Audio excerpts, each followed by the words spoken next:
It's practically the first modification every off-roader makes. The harsh reality is that not all lift kits are created equal, and in fact, some of them, and maybe even yours, are hot garbage.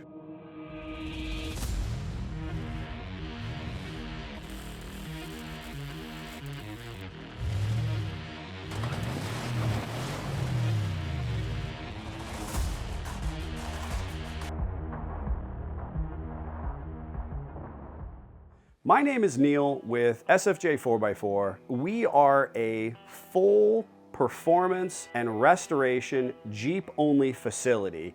And we've been in business full-time for over 12 years, and I've been an enthusiast for decades before that. We've installed nearly every brand of lift kit under the sun, and this video is dedicated to telling you about some of the most popular lift kits in the off-road community, which ones are a good investment and which ones are gonna leave you broke on the trail and broke at the bank. You might notice that some lines aren't mentioned, and that's pretty intentional because, quite frankly, the market has ebbed and flowed over the last few decades, and realistically, brands that were once premium or premier manufacturers have now become basically a shell, and their name carries on, but realistically, what made them successful has been watered down, outsourced, has just become a brand that the name is used because of its once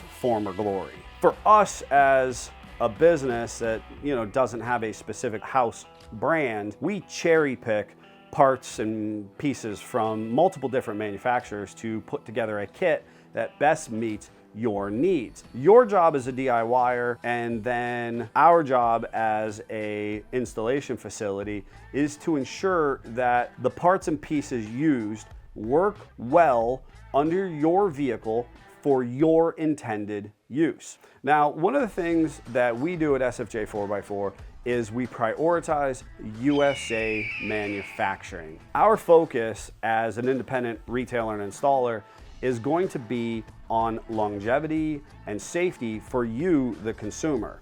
Ultimately, if you're happy, not just when you leave the shop, but in 3 months from now, in 6 months from now, in a year from now, in 10 years from now, ultimately, you're gonna have a more positive experience. Some of our top selling manufacturers are JKS Manufacturing, Iron Rock Off-Road, Clayton Off-Road, and a handful of others. When we're focusing on the brands that will best suit your needs as a consumer, our objective is to look at the highest grade of materials, the best possible coatings, paint, powder coat, that kind of stuff. Availability, does the product actually exist? And is the manufacturer willing to stand behind their product? Not just at the point of sale, but 3 months after, a year after, because arguably a manufacturer that is highly responsive to our needs and your needs is one that is appropriately investing in the off-road community. Since they are responsive, that means that you're going to have an overall better experience when something doesn't exactly go right. One of the things that I developed early on as kind of my perspective into the world, and when you log on to your social page or you talk at your Jeep group, you might have an individual who has only ever had 1 or 2 Jeeps in their lifetime, and they're going to give you feedback based on their experience with X, Y, and Z lift kit. Additionally, when you go to the club, basically you've reproduced that, and each person only has 1 or 2 Jeeps that they've ever touched, and everything else kind of becomes hearsay.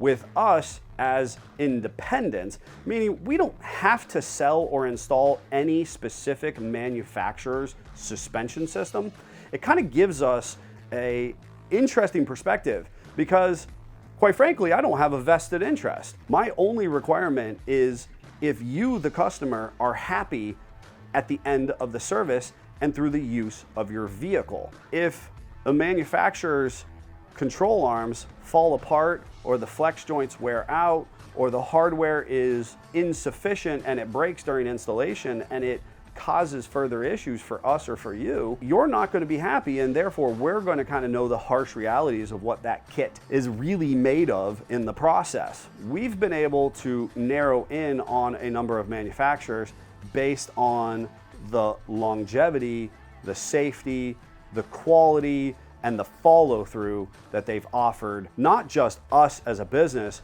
but specifically you as a consumer and the off-road community as a whole. Premium lift kits do not necessarily equate to expensive. And that, I think, is a really valuable differentiation that has to be made, because there are factually budget-friendly kits out there that can absolutely meet your needs. Now, I'm going to talk about a suspension manufacturer and a kit that I absolutely despise. And you're going to have to hang in there for that, because quite frankly, it was one of the most sold kits on the market for the JK Wrangler. We took more of these kits off than you could possibly imagine, because once they were installed, they absolutely made the Jeep handle terribly on-road and off-road. Now, the whole operation of the suspension and all of the parts and components that are included becomes kind of the chief priority of the manufacturers. And that's why there are so many different manufacturers, because each business that, you know, opens up to make a better suspension has priorities in how they do their vertical rise and what their expectation is for you and your utilization of their parts and pieces. One manufacturer might focus on low center of gravity. Another manufacturer might focus on making sure that everything is bolt-on. Another manufacturer might throw all that out the window and go with a crazy Slinky-inspired contraption where you have to eliminate gas tanks and relocate the drive line and your exhaust gets tucked up out of the way. There's really kind of something out there for everyone from each and every suspension manufacturer. The other kind of cool piece is you don't actually have to buy a kit. Now, oftentimes buying a component kit or system from some type of e-commerce retailer or your local off-road shop will financially benefit you. But honestly, you can go to a lot of those suspension manufacturers and buy parts onesie twosie, and sometimes even have custom lengths or custom bends made in the process to best meet your needs. Each suspension manufacturer's approach is a little different, and they are constrained with their manufacturing facilities, the tolerances that their machines can bend or move or shape something, type of metal or product that they have access to. And so understand that just because a product exists does not necessarily mean that it is the best product possibly made. Now, I will tell you that a little bit of our secret sauce when it comes to our quality components is that on JL's and JT's front track bars, JKS Manufacturing has one of the best track bars on the market. And that actually has to do with a particular compound angle that their track bar is bent at for clearancing for tight steering components. JL's and JT's have some of the tightest forward of the axle to rearward of the front frame horn space of our Jeep platform vehicles. Having this very specialized kit allows us to fit a number of other manufacturers' steering systems into that Jeep, and arguably it allows for quality real estate to be opened up for the addition of aftermarket steering assist systems like PSC's Hydro Assist. So there's going to be certain products from each manufacturer that will be considered a standout, like Iron Rock Off-Road's compound bended long arm control arms. Their control arms and the manner in which they attempt to mount them is, in a sense, superior to a lot of other manufacturers on the market. Likewise, for JL's and JT's, there's just not a lot of manufacturers who have highly engineered long arm suspensions. There's been a number of manufacturers who have touted and tried to bring it to market, but IRO has a consistent, replicable product that has been successfully installed on hundreds of Jeeps running around. Budget is incredibly important when it comes to choosing quality suspension components. And we recognize that there are going to be manufacturers out there who are at a premium price point. And honestly, you might not actually be getting a premium product. So being budget conscious is not necessarily a bad thing, because quite frankly, there are a number of manufacturers, and I'm going to use Rubicon Express as a specific example, that was at one time in the early 2000s and progressing into the mid 2000s, a absolute hands down just banger of a stateside US suspension manufacturer. I remember the folks who pulled up in 2000, 2002 with a Rubicon Express lift kit, and they were the grand poobah of the Jeep meet, of the off-road event. The kits then, again, they were complete, remember, were running between $4,000 and $6,000 for a full Rubicon Express lift kit. And absolutely, it was a workhorse on and off-road. It was one of the first long arm component kits that I remember. Those suspensions flat out worked. They were cool.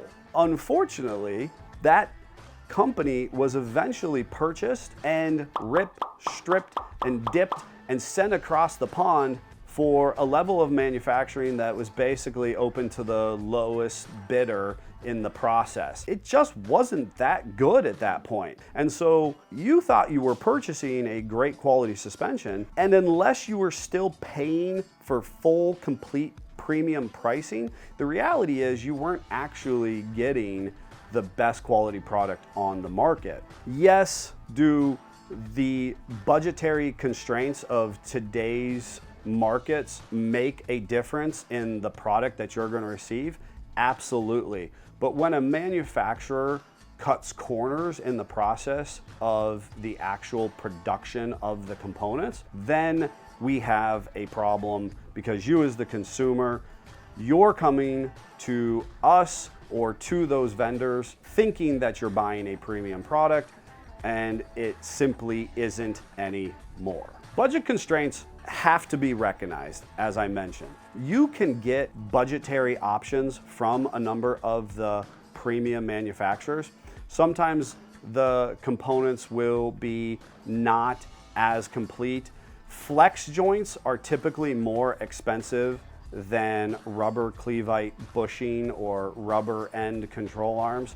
Fixed control arms are typically more affordable than adjustable control arms. There are exceptions to most or all of these rules, but realistically, these are the generalities that kind of guide the market. If you can work with a suspension manufacturer that encourages the reuse of factory hardware, you're going to save some money versus one that supplies hardware with the kit. With that said, not all of your hardware might survive the trip, so you need to actually have that built into your budget itself. So additionally, numerically higher or the actual vertical gain out of the suspension that you choose is going to have some unintended consequences. Realistically, you can modify most JKs and JLs roughly under 2.5 inches and not have to address a lot of steering components.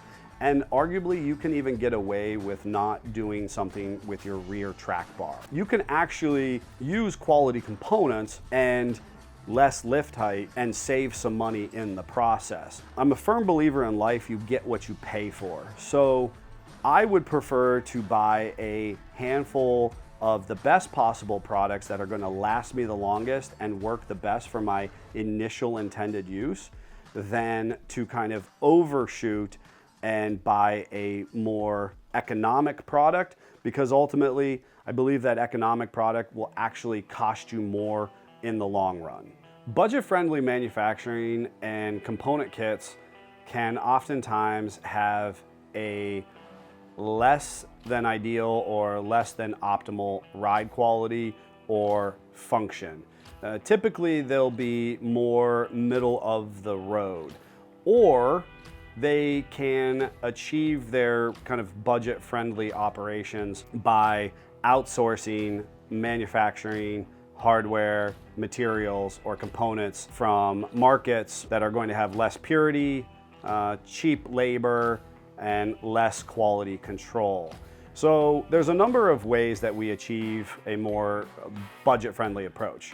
Can there be good quality manufacturers who offer more budget-friendly options? Absolutely. There's a number of suspension manufacturers who achieve that budget-friendly approach through a number of different mediums. Now, I'll use, for example, Zone Off-Road.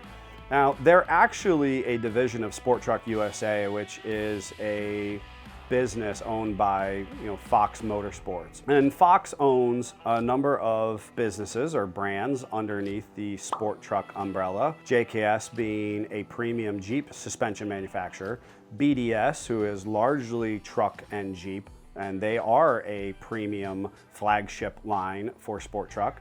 And then they have Zone.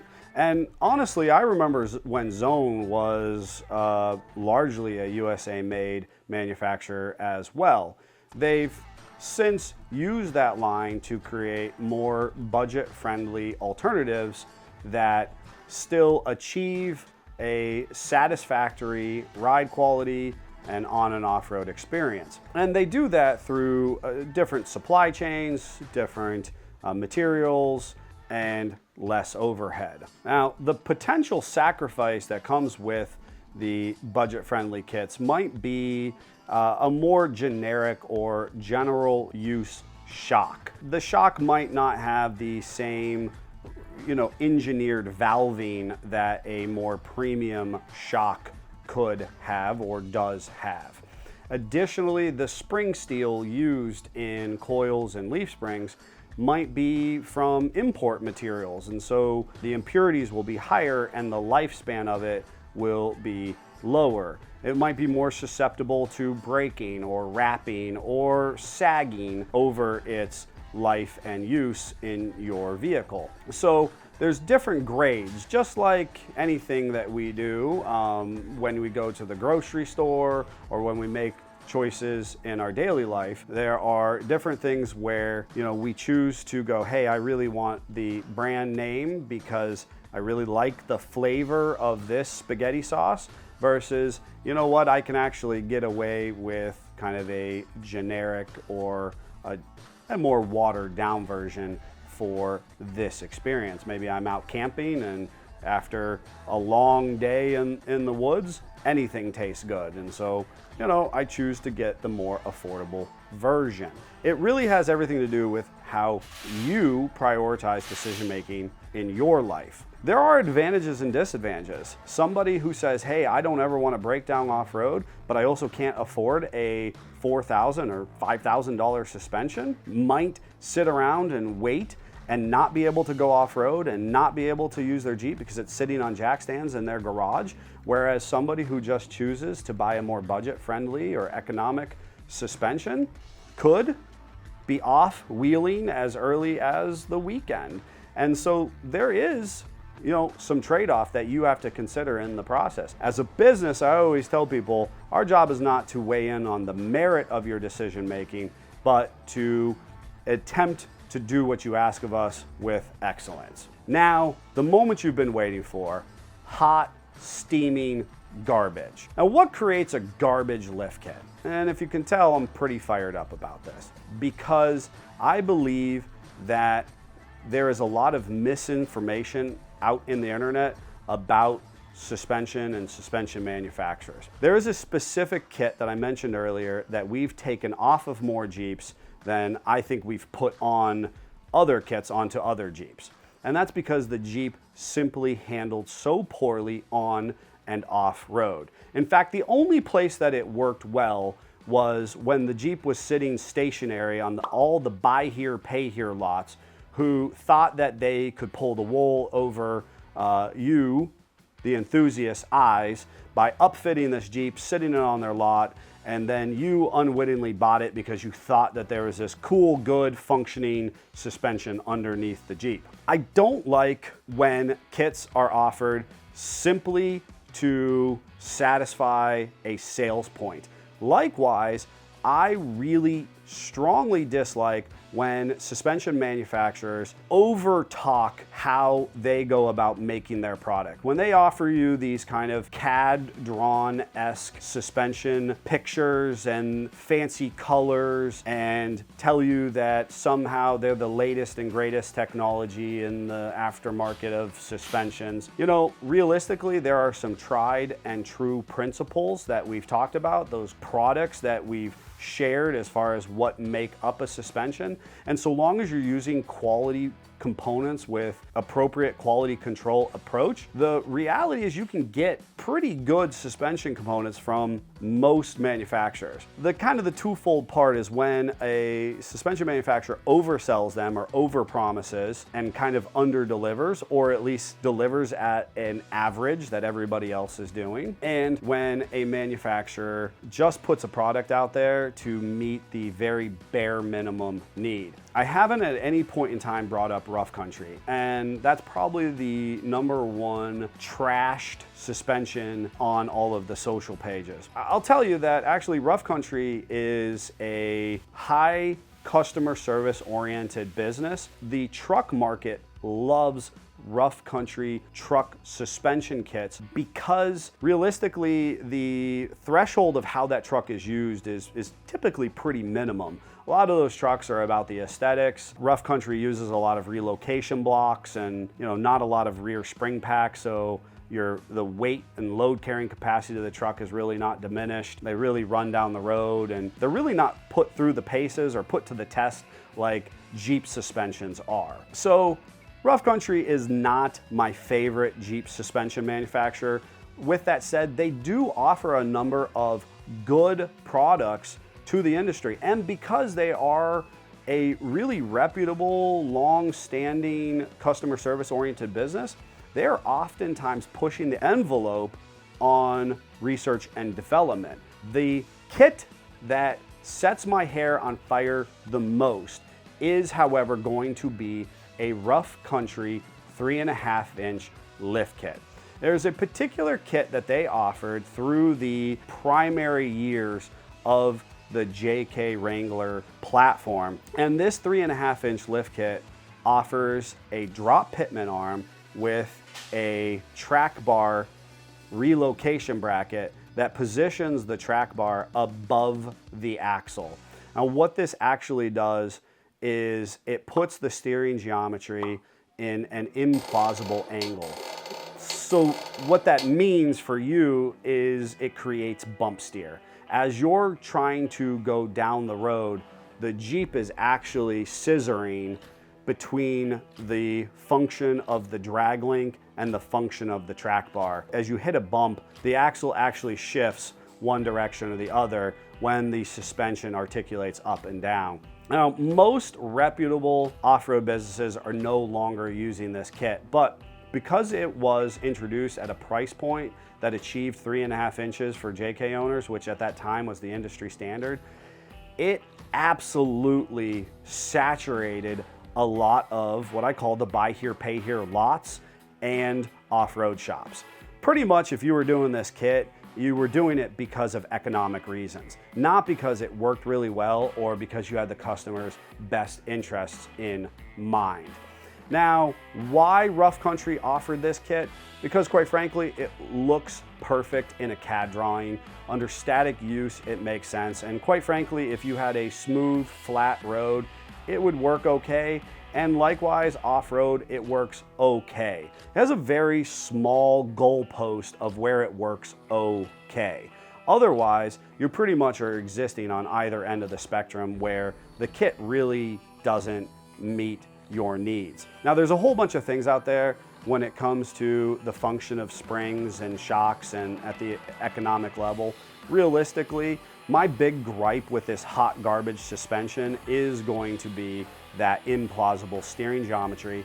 and the fact that it was kind of sold and advertised in what I feel to be kind of a predatory manner. It kind of blends exactly what I was saying as far as if you're overselling and underproducing as far as the quality control or the expectation of this kit. Likewise, if the kit itself has inferior components or inferior design, that really sets that suspension up to fail.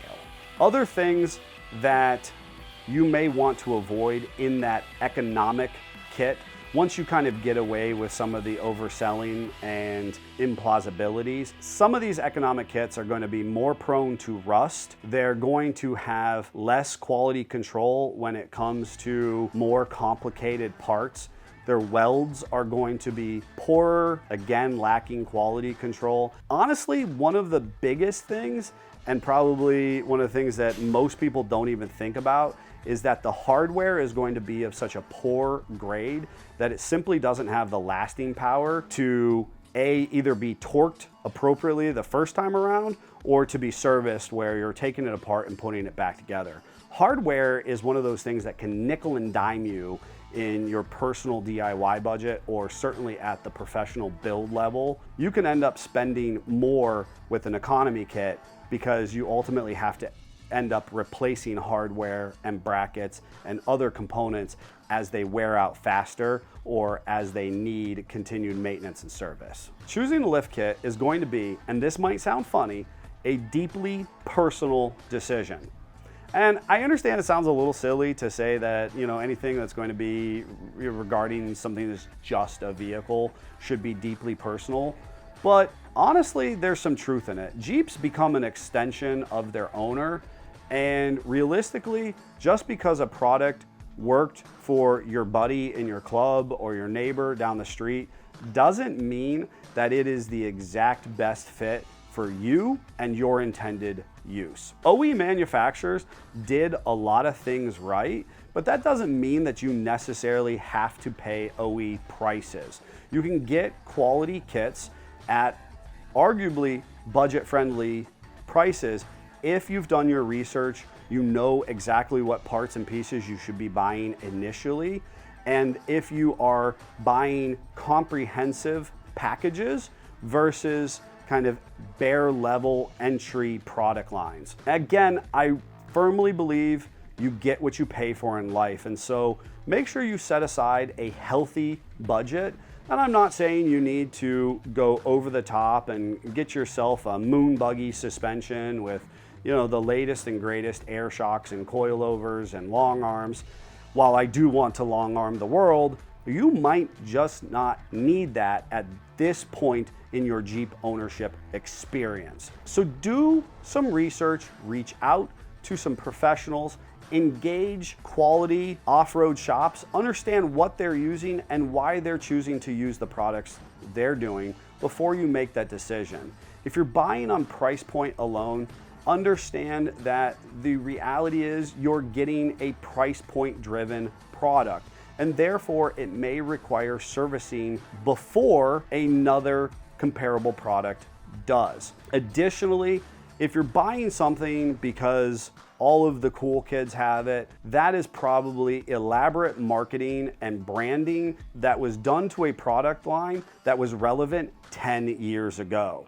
I believe that by the time that most manufacturing trickles down to the average DIY consumer, that product line is actually well within its lifespan, and the brand as a whole, if it has been bought and sold multiple times, unless it has kind of been reinvented or reinvested, it's probably just a shadow of what that company used to be. So kind of look at the suspension manufacturer and the choice for your Jeep as kind of a whole experience. Is this company relevant now as they were then? Do they have good customer service with appropriate quality control and follow through when there are complaints or when things don't go exactly right?